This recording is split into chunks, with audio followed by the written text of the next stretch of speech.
Hi, I'm John, and this is my video where I'm questioning general relativity today. General relativity has thought to be one of the pillars of modern physics.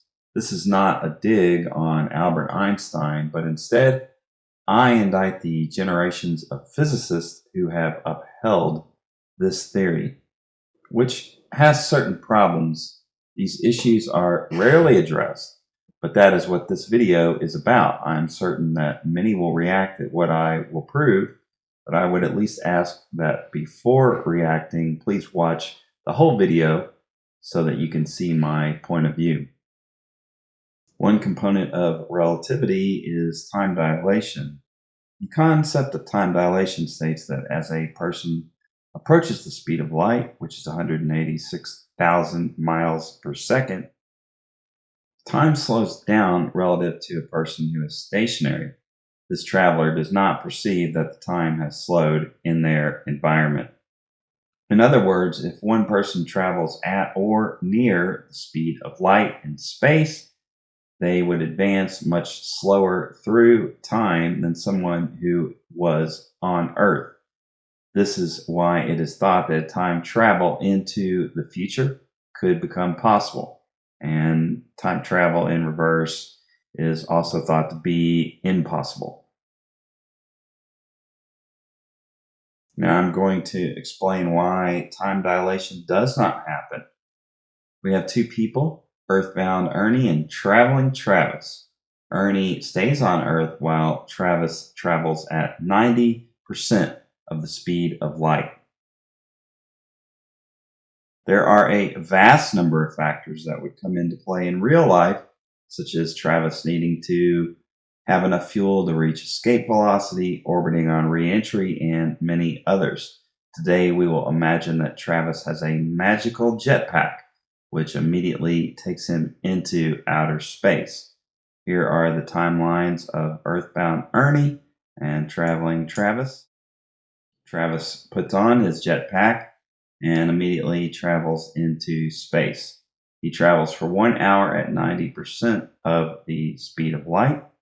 Note that this velocity has never been traveled by humans.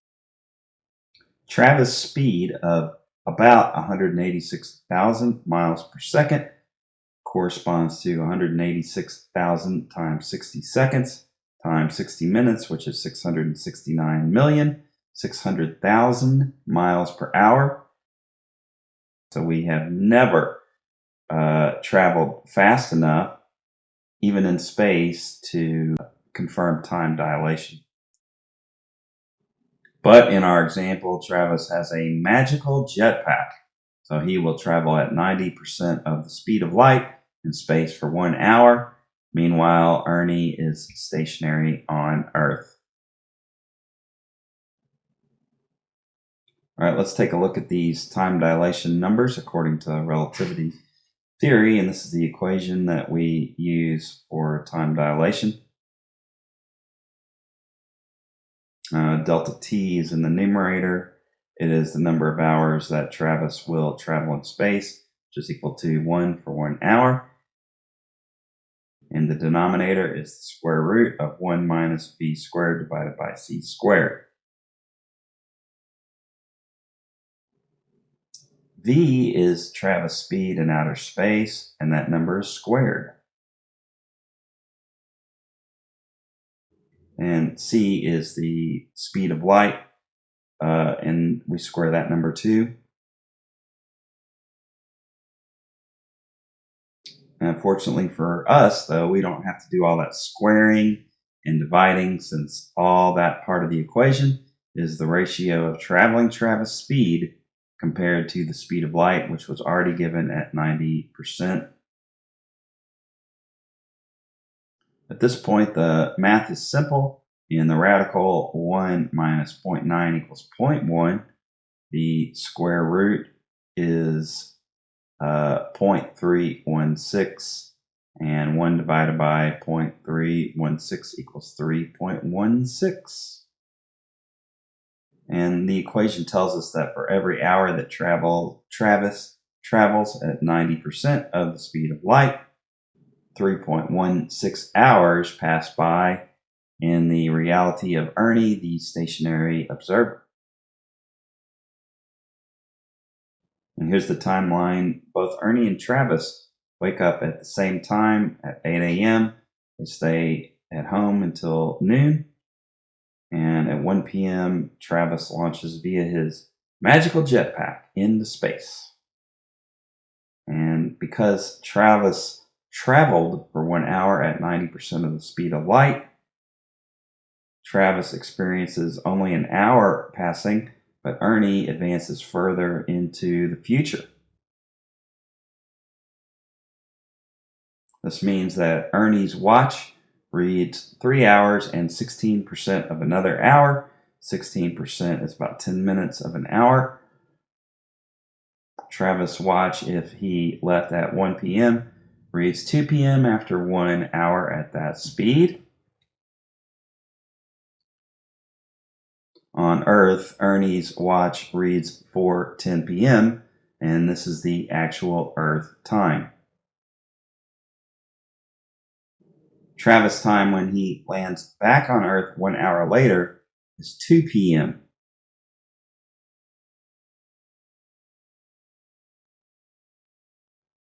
Ernie's time is 4:10 p.m. when they meet, which happens at the exact moment Travis' voyage ends.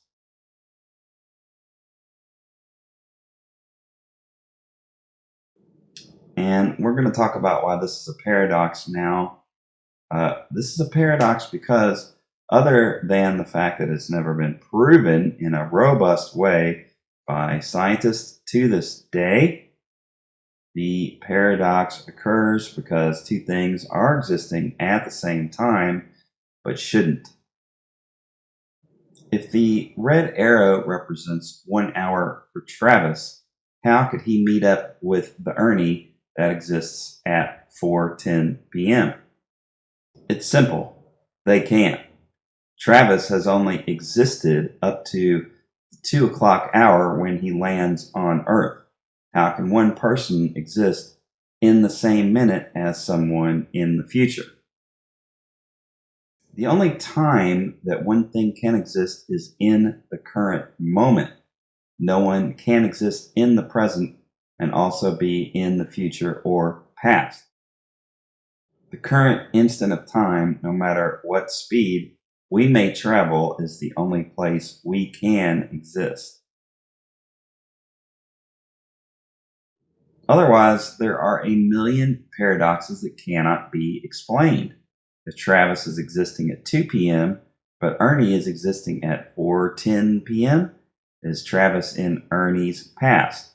No, because they are meeting at the same time. Then, is Ernie and Travis future when they meet after Travis' trip? No, because Travis cannot exist in the future. Travis can only exist in the present, which is 2 p.m., yet Earth time is 4:10 p.m. Then how could Travis exist at 4:10 p.m. if he has not yet existed past 2 p.m.? All right, it just gets more and more absurd. If Travis meets Ernie but has not existed in the time interim between Ernie's 2 p.m. to 4:10 p.m., how could Travis skip that slot of time? That is another paradox. In other words, if Travis didn't exist between 2 p.m. and 4:10 p.m., how is it possible that he could exist at 4:10 p.m.? People can't just exit the time continuum. In fact, there has never been so much as one reputable instance of time travel. And that is because no person, place, or thing can exist beyond the normal elapsing of the second, the minute, the hour. They can only exist in the current one. The reason is because the next moment a person might die or have some other circumstance occur which keeps them from existing until a future time and place. For example, if Travis was on his jetpack traveling near the speed of light in outer space What if he had an accident and died during the trip? Ernie would say that is no problem for him because he could still show up at 4:10 p.m. to meet. After all, Travis didn't have to exist between 2 and 4:10 p.m.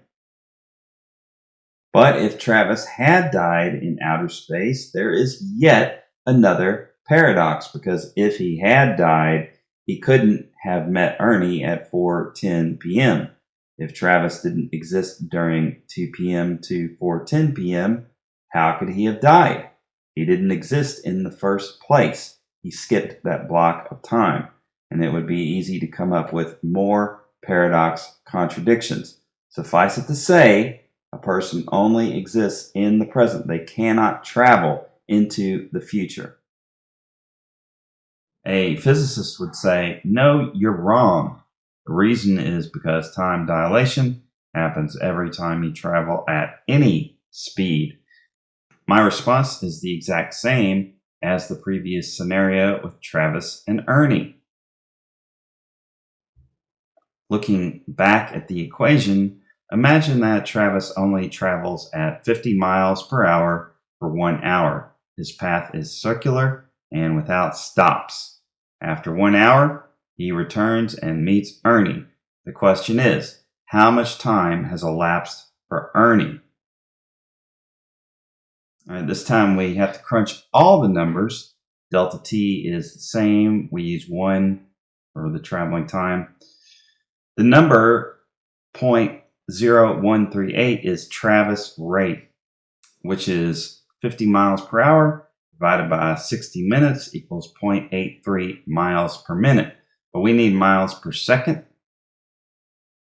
and 0.83 miles per minute divided by 60 seconds is 0.0138, which is going to be squared and divided by the speed of light squared.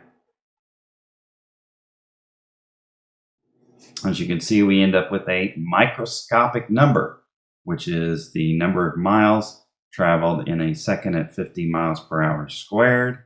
It is divided by a huge number, the speed of light, which is approximately 186,000 miles per second squared. And you get 34,596,000,000.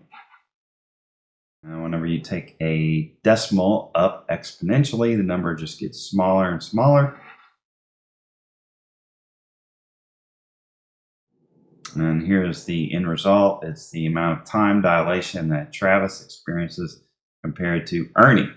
If Travis drove for 1 hour at 50 miles per hour, it is the tiniest split second of difference. But the problem is that according to general relativity, Travis would still have been traveling into the future, even if it is in fractions of a nanosecond.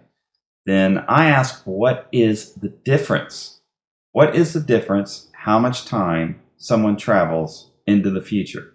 General relativity says that Travis time slows down no matter what speed at which he travels.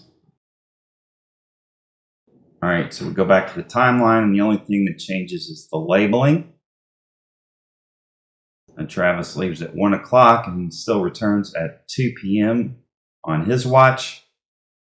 And he meets Ernie at what he thinks is 2 o'clock. But Ernie's watch is not the same as Travis' watch at that instant, because they still have not existed at the exact same instant in time. Ernie is in Travis' future now because Travis' time was slowed due to his travel. The difference is still there, it is only smaller.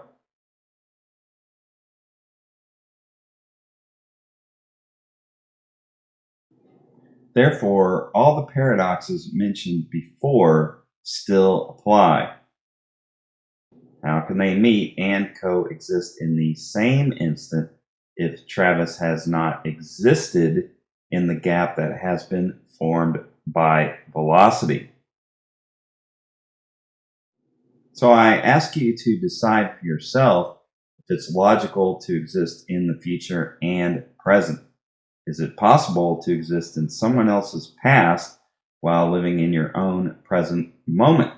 That is why it's a paradox. It's a contradiction. The conclusion is that despite the numerous calculations and overwhelming scientific consensus, I do not believe that traveling at any velocity has any impact whatsoever upon my existence in the flow of the time continuum. There is not the slightest sliver of hard evidence that will prove and be repeatedly consistent that one person can alter the time continuum by velocity. Furthermore, there is no evidence, temporal, logical, or empirical, that has ever shown me that I have somehow skipped outside of the current instant in which I exist. This matter is therefore decided that number one, velocity does not impact one's place on the time continuum. Conclusion number two, the ratio by which someone approaches the speed of light by velocity has no bearing upon their propensity to alter time. Conclusion number three, with an absolute lack of reliable proof, it is unlikely that time is slowed or dilated by travel. The end, and please exit through the gift shop.